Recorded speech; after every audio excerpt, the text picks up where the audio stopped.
감사합니다. 오늘 함께 읽으신 본문의 말씀을 중심하여서 회개에 합당한 열매, 회개에 합당한 열매라는 말씀의 제목으로 함께 은혜를 나누도록 하겠습니다. 전 세계 크리스천들에게 큰 영향을 끼쳤던 오스왈드 챔버스라는 목사님께서 쓰신 저서 가운데 주님은 나의 최고의 선물이라는 책에 보면 회개에 대해서 아주 깊이 있게 소개를 하고 있는데요. 그 내용을 보면 많은 그리스도인들이 후회를 회개로 착각한다라고 이야기를 하고 있습니다. 그러니까 후회는 단지 내가 원하는 결과를 얻지 못함으로 인해 그 자신의 행위가 잘못되었다라고만 인정하는 것이기 때문에 그 자체에는 치유적인 요소가 전혀 없어서요, 한 사람을 조금 더 나아지게 하지 못한다라는 것입니다. 그러나 회개는 인간이 예수 그리스도의 구속을 체험하는 통로이자 또 성령님께서 친히 책망하시고 또 간섭하실 때만 나타나는 그런 현상이기 때문에 후회와는 전혀 다른 차원이다라는 것입니다. 그래서 단지 자신의 잘못된 행위에 대한 후회 정도가 아니라 성령님의 인도하심, 그런 성령님의 책망하심에 따른 이 회개에는 반드시 그에 합당한 증거가 나타나야 한다라는 것입니다. 다시 말해서 어떤 한 사람이 참된 회개를 통하여서 거듭났는지를 알 수 있는 유일한 증거는 바로 회개의 열매를 맺었는지를 점검하는 것입니다. 또 이것이 성경에서 말하는 중생의 특징이다라는 것입니다. 그런데 많은 성도들의 삶을 보면 참된 능력이 없는, 내가 그리스도인이다라고 말하면서도 참된 능력이 없는 삶을 살아가는 이유가 바로 거기에 있다라는 것이죠. 회개에 합당한 열매를 맺고 또 먼저 실천해보고 먼저 행해보라라고 말씀하시는 그 주님의 명령을 순종하지 않고 단순히 후회가 회개다라고 또 후회 그 정도로만 만족하는 삶을 살기 때문이다라는 것입니다. 그러나 거듭남의 증거인 이 진정한 회개는 하나님 앞에 나오면서 여전히 내가 나의 권리를 주장했던 것, 그것이 가장 악한 것이다라는 것을 깨닫고 그것을 다시 주님께 양도하면서 반드시 그 삶에는 회개에 합당한 열매를 맺어야 한다라는 것입니다. 어쩌면 그것이 우리가 지난 시간 세례 요한을 통하여서 우리가 함께 나누었던 회개에 합당한 열매를 맺어야 한다라고 그 선언했던 내용이 바로 그와 또 동일한 내용이었던 것 같습니다. 오늘 우리 본 말씀에서는 지난 시간 그러한 회개에 합당한 열매를 맺으라라고 강력하게 선언했던 세례 요한의 그 선포에 공감했던 무리들이 그렇다면 그 회개에 합당한 열매라는 것, 그것이 과연 무엇입니까? 라는 질문을 던지면서 오늘 본문이 시작을 하고 있습니다. 그리고 그들의 질문에 이제 좀 더 실제적이고 또 실천적인 덕목을 구체적으로 제시하고 있는 세례 요한의 모습을 우리가 오늘 본문에서 보게 되는데요. 그런데 오늘 본문에서 세례 요한이 우리에게 요구하고 있는 이 내용들을 보면 한 가지 특징이 있습니다. 그것은 회개에 합당한 열매에 대한 구체적인 덕목을 제시하는데 그 내용을 보면 우리가 쉽게 생각할 수 있는 어떤 종교적인 계율이나 또 어떤 교리적인 가르침에 대한 내용이 전혀 없다는 것입니다. 예를 들면 회개에 합당한 열매는 하나님께 대하여 이렇게 하는 것이다, 내지는 어떤 종교적인 심오한 비밀이나 또는 어떤 거룩한 의식을 행해야 한다, 그런 내용이 전혀 없고요. 오히려 아주 단순하고도 지극히 평범한 행동 규범들, 그리고 그들의 실생활에 있어서 아주 기본적인 원칙을 지키는 정도로만 이야기하고 있다는 것입니다.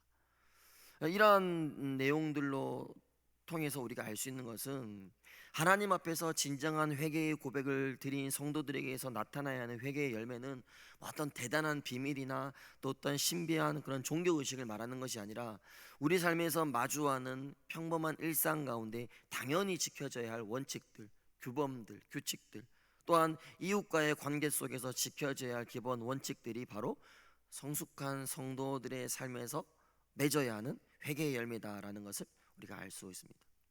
그런 의미에서 본다면 오늘 본문의 이 세례 요한이 요구하고 있는, 말씀하고 있는 이 회개에 합당한 열매는요, 당시 선민 이스라엘 그 유대인들에게만 적용되는 것이 아니라 지금 이 시대 가운데서도 그리스도를 믿고 회개하여서 변화된 삶의 모습을 보여야 하는 이 땅의 모든 그리스도인들, 우리 모두에게도 적용되는 교훈이다라는 것입니다. 그러므로 오늘 말씀이 우리 삶에서도 또 실천적인 덕목으로 또 되기를 간절히 소망합니다. 자, 그렇다면 세례 요한이 말하는 회개의 열매, 그 덕목은 구체적으로 무엇을 이야기하고 있는가? 오늘 11절을 이렇게 말씀을 하고 있습니다. 대답하여 이르되 옷 두 벌 있는 자는 옷 없는 자에게 나눠줄 것이요 먹을 것이 있는 자도 그렇게 할 것이니라 하고, 여기에서 옷으로 번역된 단어는 우리가 일반적으로 생각하는 이런 외투라기보다는요, 속옷을 의미하고 있습니다. 특별히 1세기 당시에 살았던 사람들은 갑자기 기온이 떨어지는 그런 밤의 추위를 막기 위해서 두 개의 속옷을 입기도 했다고 하는데요. 그래서 두 벌 옷을 입었다, 뭐 두 벌 옷이 있다라고 해서 꼭 부유한 사람들을 가리킨다기보다는 어떤 형편에 있든지 자기보다 형편이 못하는 사람을 기꺼이 도와주어야 한다라는 것을 오늘 세례 요한이 이 말씀을 하고 있는 것입니다. 당시 백성들은 로마의 어떤 수탈과 또 종교 지도자들의 착취로 인해서 가난한 사람들이 굉장히 많았습니다. 역사가들에 의하면 당시 서민들은 하루에 두 끼를 먹으면 괜찮게 사는 부류로 취급될 만큼 굉장히 형편이 좋지 않았다라고 합니다. 더욱이 그러다 보니 빈부의 격차가 굉장히 극에 달한 그런 사회였다는 것입니다. 분명한 것은 하나님께서 일찍이 이스라엘 백성들을 향하여서 레위기 19장과 또 레위기 25장의 말씀을 통하여서 이웃 사랑하기를 내 몸과 같이 하라라고 말씀하셨고요. 또 내 형제가 가난하게 되어서 빈손으로 내 곁에 있거든 너는 그를 도와 거류민이나 동거인처럼 너와 함께 생활하게 하라, 이렇게 말씀하시면서 가난한 자들, 소외된 이웃들에 대하여 관심과 사랑을 가질 것을 분명하게 명령하셨지만, 당시 이 부자들이 이기심에 사로잡혀서 이웃에 대한 어떤 사랑이나 소외된 자들을 보살피는 그런 마음들이 완전히 사라져버린 그런 상태였다는 것입니다. 그래서 세례 요한은 이러한 구체적인 덕목을 가르치면서 그들로 하여금 이기심을 버리고 하나님께서 명령하신 대로 가난한 자들, 소외된 자들에게 사랑을 나누는 것, 그것이 회개의 첫 열매가 된다라는 것을 오늘 교훈하고 있는 것입니다. 안타깝지만 우리 또 스스로도 인정해야 할 것, 이 시대 많은 사람들의 삶의 모습을 보면 타락한 인성의 본성 가운데 그 이웃에 대하여서 가장 뚜렷하게 나타나는 것이 바로 이 이기심. 우리 가운데도 어쩌면 그 이기심의 모습들이 여전히 남아 있는지 모르겠습니다. 그러므로 그것을 회개하지 않은 사람은 오직 자기의 이익만을 추구하기 때문에 이웃에 대한, 또 소외된 사람들에 대한 어떠한 선한 것도 기대할 수 없다라는 것입니다. 그렇기 때문에 우리 가운데 혹시나 남아있는 그런 이기심을 우리가 철저히 회개하고 내려놓을 수 있어야 한다는 것입니다.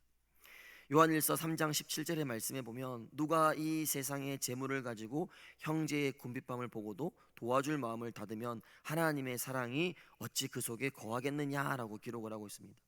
그러니까 하나님의 사랑을 알고 믿는 성도는 결코 이기적인 사람이 될 수 없다라는 것입니다. 그럼에도 여전히 내 욕심만 추구하며 살아가는 사람은 참된 하나님의 사랑을 경험한 자라고 말할 수 없다라는 것입니다. 사랑하는 새벽가족 여러분, 주님의 사랑을 알고도 또 그 사랑을 믿는 성도는 결코 이기적인 사람이 될 수 없습니다. 왜냐하면 주님께서 그 사랑으로 우리를 강권하여서 이기적인 사람이 아니라 이타적인 그런 사람으로 우리를 변화시키기 때문입니다. 그러므로 자기만 생각하는 이기심을 우리가 내려놓고 또 다 철저히 버리고 이웃과 공존하려는 그러한 성도가 진정한 회개의 열매를 맺은 성도이다라는 사실을 우리가 기억하면서 또 우리의 스스로의 모습을 점검할 수 있어야 할 줄 믿습니다. 계속해서 12절 말씀해 보니까 세리들도 세례를 받고자 하여 와서 이르되 선생이여 우리는 무엇을 하리이까 하매. 여러분 잘 아시다시피 이 당시 로마 통치하에 있던 유대인들에게 있어서 세리는 매우 혐오스러운 그런 집단으로 여겨졌습니다. 그도 그럴 것이 이 당시 세리들은 정당한 세금에 더 많은 것을 착취하는 것을 일삼았고요. 또 세금을 바칠 필요 없는 부분에까지 세금을 매기면서 안 그래도 가뜩이나 어려운 경제 생활로 인해 힘들어하는 그런 동족들의 기본적 생계까지도 그들이 위협했기 때문입니다. 그런데 또 그들의 내박을 들여다보면 또 그럴 만한 사정이 있었던 것은요, 이 세례들이 당시 로마 당국으로부터 일정한 급여, 정당한 급여를 받지 못했다는 겁니다. 그러니 그들은 이 세금을 로마 정부에서 요구하는 것보다 더 많이 징수해서 그 차액을 가지고 그들이 생활할 수밖에 없었던 것입니다. 그러나 이후에 어쨌건 그 행위 자체를 용납할 수 없는 것은 결국은 자신들의 배를 채우기 위해서 착취와 토색을 그들이 서슴지 않았기 때문입니다. 그래서 당시 유대인들은 종교적으로나 사회적으로 이 세리들을 매우 부정한 집단으로 여겼었는데요. 그런데 중요한 것은 오늘 이러한 세리들이 세례 요한 앞으로 나아왔다라는 것, 세례를 받기 위해서 나아왔다라는 것으로 볼 때 그들에게도 이 잘못된 삶을 돌이켜야 한다라는 그런 어떤 영적인 부담감이 분명히 그들 가운데 있었다라는 것을 우리가 짐작해 볼 수 있습니다. 그래서 그렇게 나아온 세례들 향해서 오늘 세례 요한은 이렇게 대답합니다. 13절에 보니까 이르되 부과된 것 외에는 거두지 말라 하고, 즉 그동안 자신들의 사리 사역을 위해서 탐욕을 서슴지 않았던 그들에게 너희들 마음 가운데 있는 그 탐심을 버리고 아주 공정하게 징세할 것을 교훈하고 있는 것입니다. 하나님을 모른 채 세속적 가치에만 순응하며 살아가는 자들의 마음의 주인이 바로 이 탐심입니다. 탐심은 골로새서 3장에서 말씀하는 것처럼 하나님보다 세상의 물질, 하나님보다 세상의 허용을 더 사랑하게 하는 명백한 우상 숭배가 된다라고 성경은 우리에게 분명하게 말씀하고 있습니다. 그리고 결국 그 탐심에 이끌려서 온갖 불의와 온갖 죄를 지으며 살아가게 된다라는 것입니다.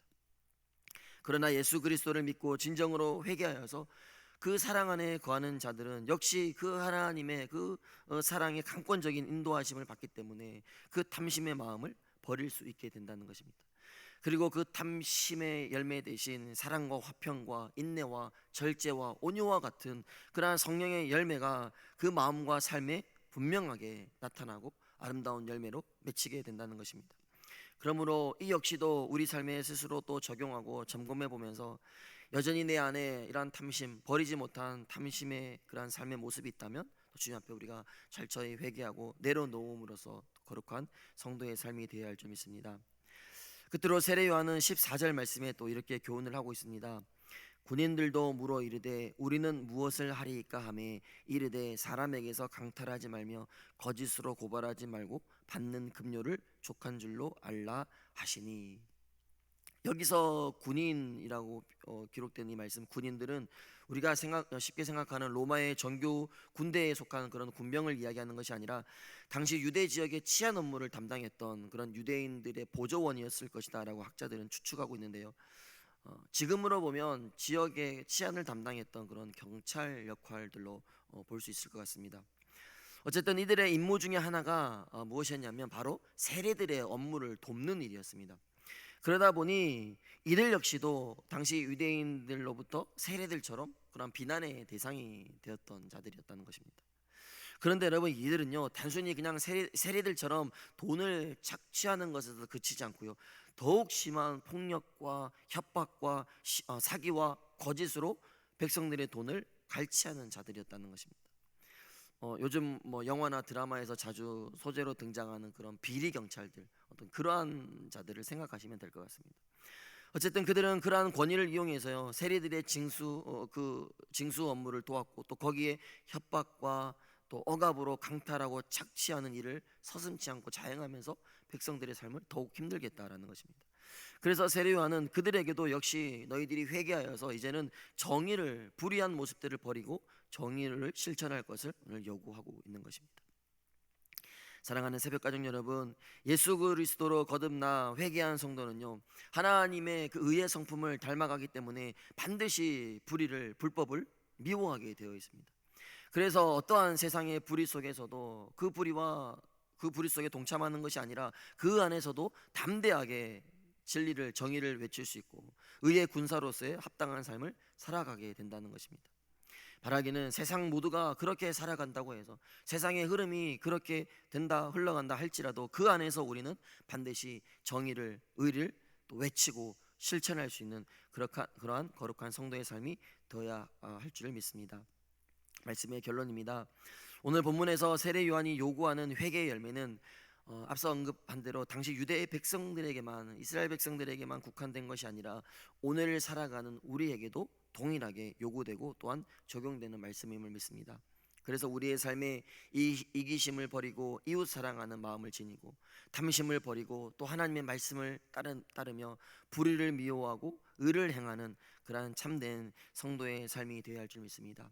그러기 위해서 먼저 오늘 본문에서 세례 요한이 지적했던 그러한 죄의 모습들, 그러한 모습들이 내 마음과 생활 속에 남아 있다면 점검하면서 그러한 모습들을 우리가 철저히 회개하고 또 내려놓고 다시 그 비어진 마음 가운데 하나님의 사랑으로 가득 채워서요 그 사랑과 그 은혜로 말미암아 회개의 열매를 맺는 거룩한 성도의 삶이 되어서 오늘 하루에 주어진 삶 가운데서도 그 은혜를 마음껏 누리는 그러한 복된 성도의 삶이 될 수 있기를 주님의 이름으로 부탁을 드리겠습니다.